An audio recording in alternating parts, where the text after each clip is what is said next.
Bismillah ar-Rahman ar-Rahim. Assalamu alaikum wa rahmatullahi wa barakatuh. How are you, my students? I hope that you're happy and healthy and ready for today's lesson, which is the Unit 4 TV around the world, form, meaning, and function. But before we do that, let's revise what we previously took in the writing lesson. Consider the questions below and discuss with a partner. So these are some questions about, if you remember the Moby Dick story, a terrifying adventure on water. Of course, we read all the questions and answered them together.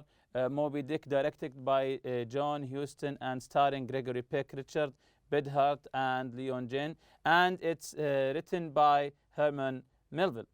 And this is the continuation of the article. Then we took the writing corner. There are some important pointers here about when you write a book review, to think about the audience. When you write a review, put in your mind the audience that are going to read the article. That will help you why they will read it, the purpose for them to read it. Begin with the title, genre, and author. Summarize the main characters and the plot, but don't give away the ending. Say what was enjoyable and what's not enjoyable. Use the adjectives interesting, frightening, brilliant, etc. Finish by saying who would you recommend the book to and why.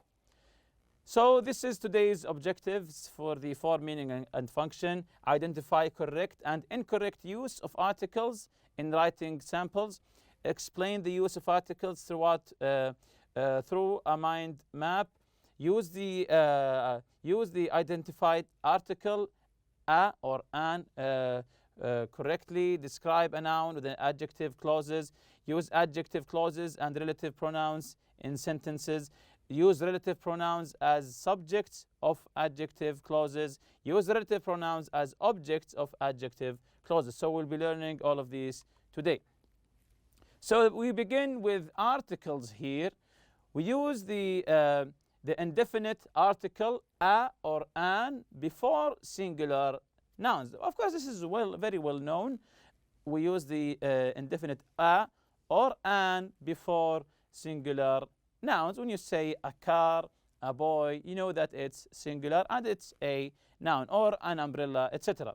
We use a before words that begin with consonant sound, that begins with consonant sound. A TV show, a chef, a festival, etc. We use an before words that begin with a vowel sound. An English class, an aunt, an uncle, and etc. So focus on the sounds, not the letters themselves, because some students tells me that we just write an before these letters A, I, O, U, and E, and that is mistaken. And vice versa with the A, we put it just before the consonant. For example, the word hour, it begins with the letter H, yet we use an. We say an hour. On the other hand, the word university, it begins with U, and yet we use the letter A. We say a university. So just pay attention to the sound, not the written letter itself. We use the definite article the before singular and plural nouns. We use the definite article the before singular and plural nouns. The student and the students. The mango, the mangoes, and etc. We use the for objects that are one of a kind. When an object that's one of a kind, there's only one, we use the. For example here, the earth. You know that there's no other earth, only one earth. So we say the earth, the sun, the moon, the stars, the sky, the sea, etc.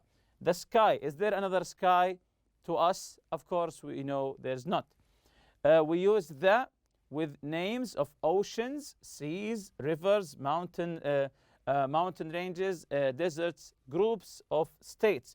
For example, you say the Red Sea, the Amazon, the Eiffel Tower. This is one of a kind.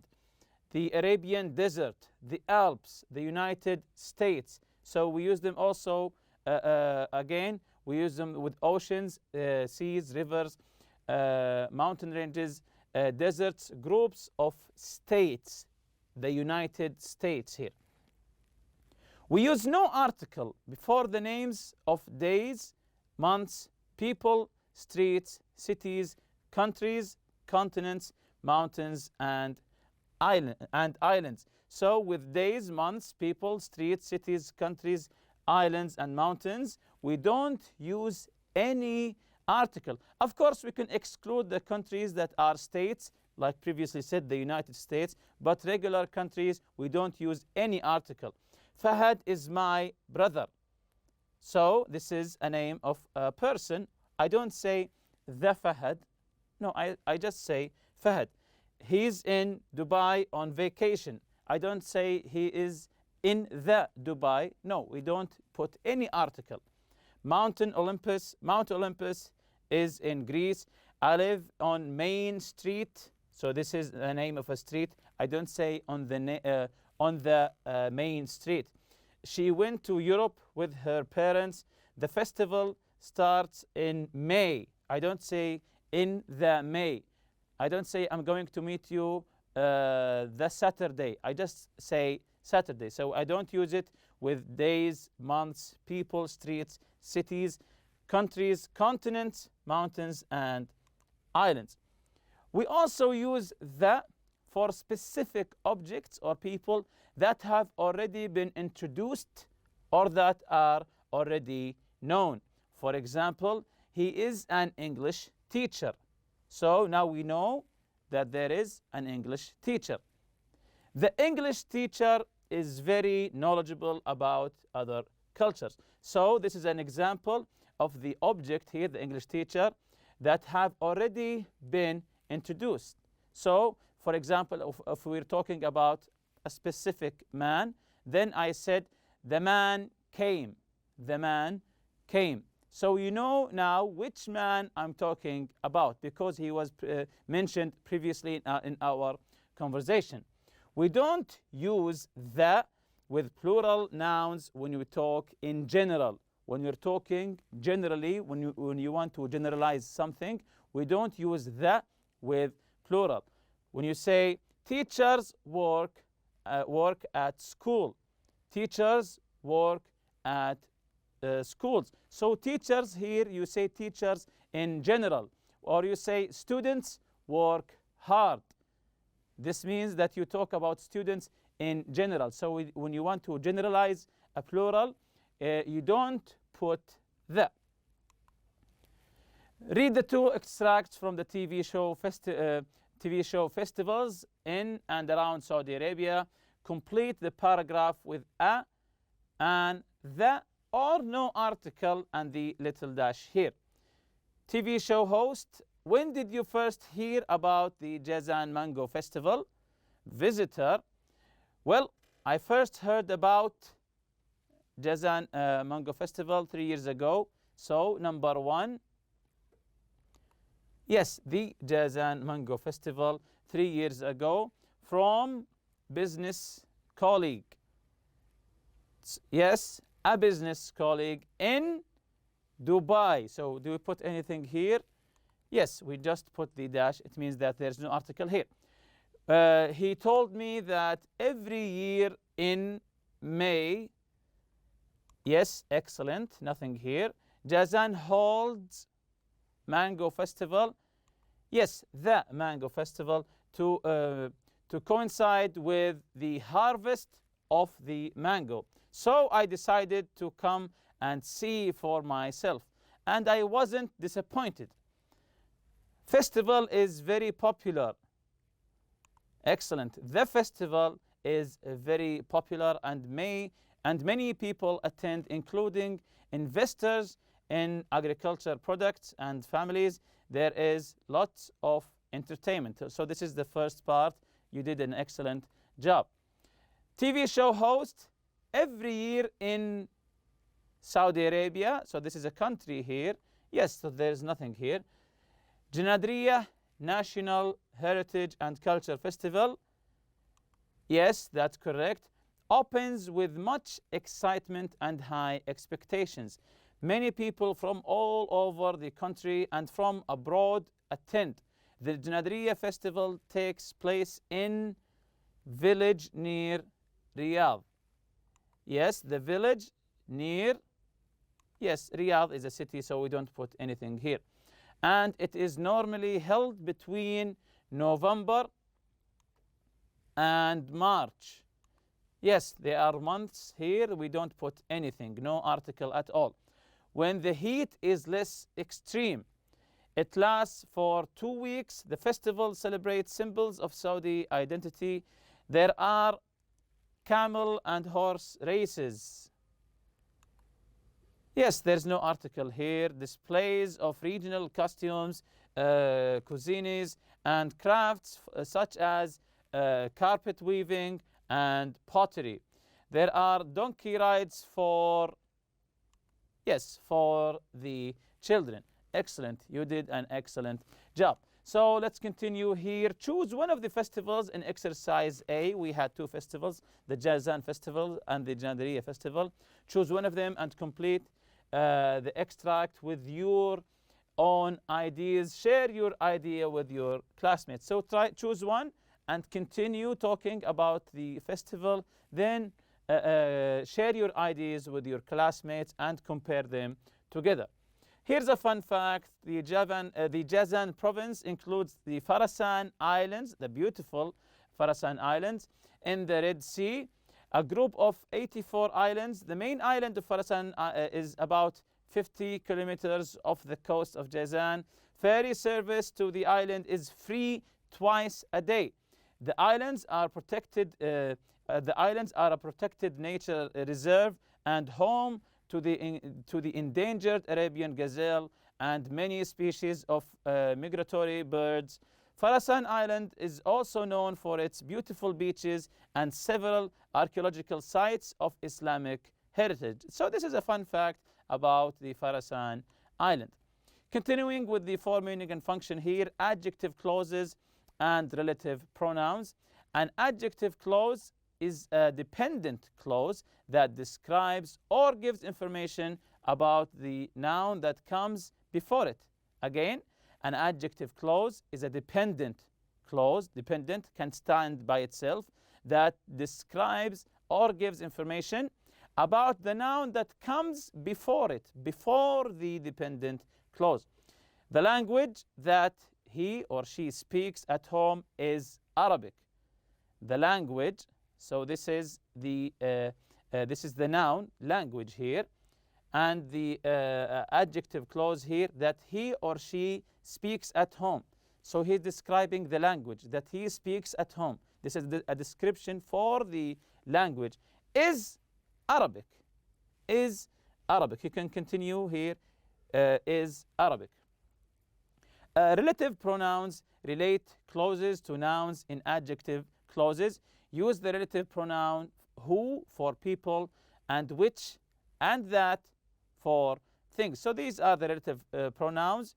We use who for people, which and that for things. Again, relative pronouns, they relate clauses to nouns in adjective clauses. Note the relative pronoun that can also be used when talking about people in general. So you can use it generally when talking about people. However, when a particular person is being referred to, who is preferred? When a particular person by his name is referred to, we prefer who. That is not mistaken. If you use that, it's not incorrect. But who is preferred here when this person is known? Relative pronouns as subjects of adjective clauses.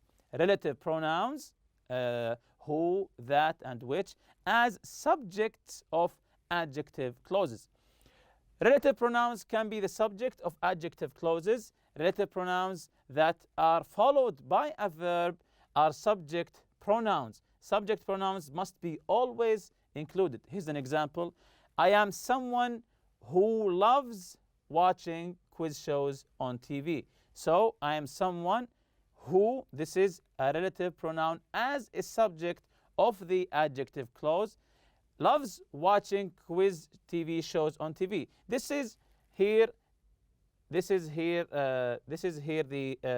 the adjective clause, who loves watching TV quiz shows on TV, and this is the relative pronoun as a subject for this adjective clause. So here we merged both lessons that we took previously together.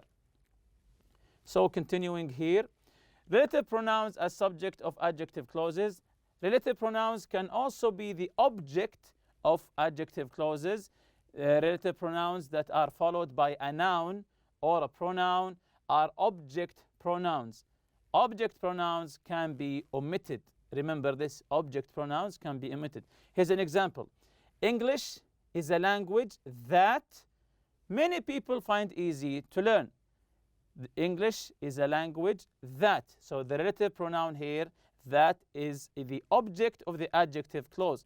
And if it's the object, we can omit the word that. We can just say English is a language many people find easy to learn. So if the relative pronoun is an object of the adjective clause, you can put it or omit it. It's up to you. Note here, whom is considered more correct than who, meaning that who is not wrong, but whom is more correct than who when used as the object of an adjective clause. However, whom is very formal. Whom is used in the formal language. In casual speech, either who is used or the relative pronoun is simply left out. When you want to speak formally, always use whom. For example here, the TV personality whom I like best hosts Jeopardy every Saturday night. Again, the TV personality whom I like best hosts Jeopardy every Saturday night. So whom here is an object, and I'm talking formally here. Let's take an exercise about what we have just talked about. Complete the quiz answers as in the TV show. Define it. So this is a TV show. TV quiz show host, you have 3 minutes to define all the items on your card. Contestants, are you ready? Then let's begin. A quiz show is a person. Here, continue who or which or that or whom. So continue this by yourself. A quiz show host is a person. Yes. Who or that asks question. Who or that asks question. So this is an example here. You just can continue the rest just like that. A quiz show host is a person who. Why did I write who here? Because we're talking about a person. The second one here, a crime drama is a show. Yes, which or that, because I'm talking about a TV series who. It's not a person, it's a thing. A crime drama is a show, which or that, tells a story about crime. Crime drama shows always talk about crimes. We know that. A microphone is something. We can't use who here, of course, because we're talking about an object, a microphone. So, is something what? A microphone? Yes. Which or that amplifies the sound of people's voices. A daytime series is a program. Yes. Which or that appears every day on TV during the day, when the sun is out, during the day. That's why we call it daytime series. Is a program. Which or that. Of course, it's incorrect to put who, because you're talking about a thing. Appears every day on TV during the day. A TV documentary is a program. Very good. Which or that investigates and gives facts about the natural world or science. So this is a documentary. It talks about things like a natural world or science. A forensic scientist is a person. If you like the CSI series, yes, is a person who or that gathers evidence from a crime scene. Excellent. A poem is something which or that is written in a creative way. A remote control is something that or which is used to change the TV station when you're talking about a TV remote, of course. The Mango Festival in Jazan is an event. We just talked about it. The Mango Festival in Jazan is an event, yes, which or that is popular with many people around the world. And lastly, August is the month. Just talk about August is the month that or which, yes, follows July